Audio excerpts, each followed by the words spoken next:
ഇത്തരത്തിൽ ചർച്ചയായ മറ്റൊരു സ്ഥലമാണ് ആറന്മുള, പത്തനംതിട്ടയിലെ ആറന്മുള എന്നുള്ളത്. അപ്പോൾ ആറന്മുളയിൽ വീണ ജോർജിനെ സ്ഥാനാർത്ഥിയാക്കാൻ ഉള്ള സൂചനയൊക്കെ CPM ക്യാമ്പിൽ നിന്നും വരുന്നുണ്ട്.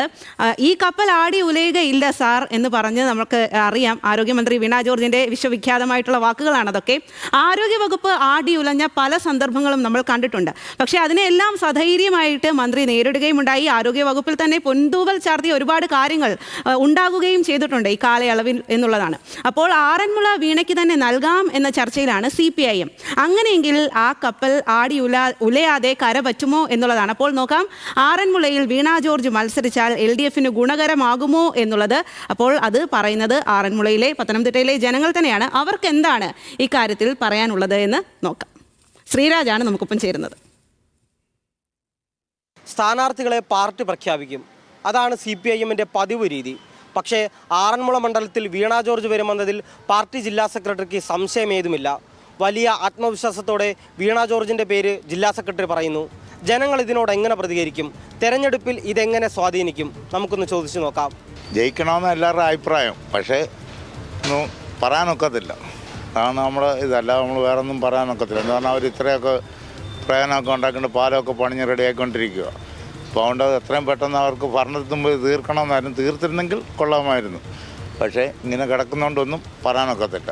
വീണ ജോർജ് എങ്ങനെയാണെന്ന് പറഞ്ഞാൽ ഇത് കണ്ടില്ലേ, പാലം കണ്ടില്ലേ, റോഡ് കണ്ടില്ലേ, ആശുപത്രി കണ്ടില്ലേ, പാടാ, ഇവിടുന്ന് ജയിച്ചു പോകാൻ പാടാ. പാലം പണി തന്നെ നിങ്ങൾ കണ്ടില്ലേ, നമുക്ക് എന്തുമാത്രം ബുദ്ധിമുട്ടും കാര്യങ്ങളൊക്കെയാണ്. ഓട്ടോ ഇല്ല, കാര്യങ്ങളില്ല, മനസ്സിലായില്ല, ഒരു രൂപയ്ക്ക് പ്രയോജനമില്ല. കണ്ടില്ലേ ഈ കിടക്കുന്ന കിടപ്പ് കണ്ടില്ലേ.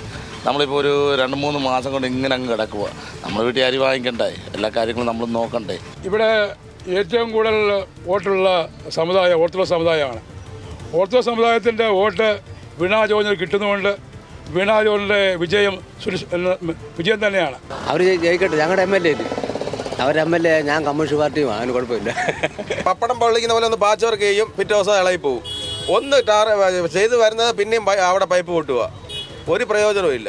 മെഡിക്കൽ കോളേജിൽ കഥ പറയുകയാണെങ്കിൽ അവിടെ പല്ലെടുത്തതാകണ്ട് ഒരു മാസം ഇന്ന് 10 ദിവസമായി ഇവിടെ മുഴുവൻ കൂടെ ചതഞ്ഞ് എന്നെ എല്ലാ ആൾക്കാരും വഴക്ക് പറഞ്ഞു.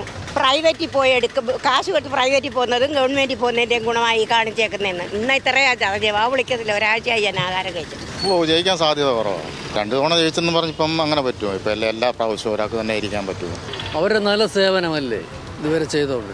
കൊടുക്കത്തില്ല, അഭിപ്രായമുള്ള ഞങ്ങൾ മറ്റവർക്കേ കൊടുക്കത്തുള്ളൂ. ഞങ്ങൾ UDFകാരാണ്.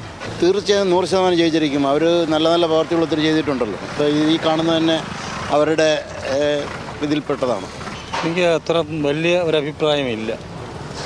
വീണ ജോർജിനെ കുറിച്ച് ഈ മണ്ഡലത്തിന് കുറേ കാര്യങ്ങൾ ചെയ്തിട്ടുണ്ടില്ല എന്നല്ല, പക്ഷേ ഞാൻ ഉള്ള ലൊക്കാലിറ്റിയെ സംബന്ധിച്ചിടത്തോളം ഞങ്ങൾക്ക് അതിന് തക്കതുപോലുള്ള ഒരു വലിയ പ്രയോജനം ഉണ്ടായിട്ടില്ല. പിന്നെ ആരോഗ്യവകുപ്പ് മന്ത്രി എന്നുള്ള നിലയിൽ പുള്ളിക്കാരിയുടെ പെർഫോമൻസിനോട് എനിക്ക് അത്ര ഒരു വലിയൊരു ഇത് തോന്നുന്നില്ല. അതുതന്നെയാണ്, ആളുകൾക്ക് എന്തായാലും 2 അഭിപ്രായമാണ്. എന്ത് കാര്യത്തിനാണെങ്കിലും 2 പക്ഷമുണ്ട്. പ്രത്യേകിച്ച് ഇത്തരത്തിൽ സ്ഥാനാർത്ഥിത്വം ഒക്കെ വരുമ്പോൾ ആളുകൾക്ക് പ്രധാനം റോഡും പാലവും ഒക്കെയാണ്. അതാണ് അവർ ആശങ്കയായി പറയുന്നത്, അല്ലെങ്കിൽ ചെറിയ പോരായ്മയായി ഒക്കെ പറയുന്നത്. നല്ല പ്രവർത്തനമാണ് കാഴ്ചവെച്ചതെന്നും ആളുകൾ പറയുന്നുണ്ട്.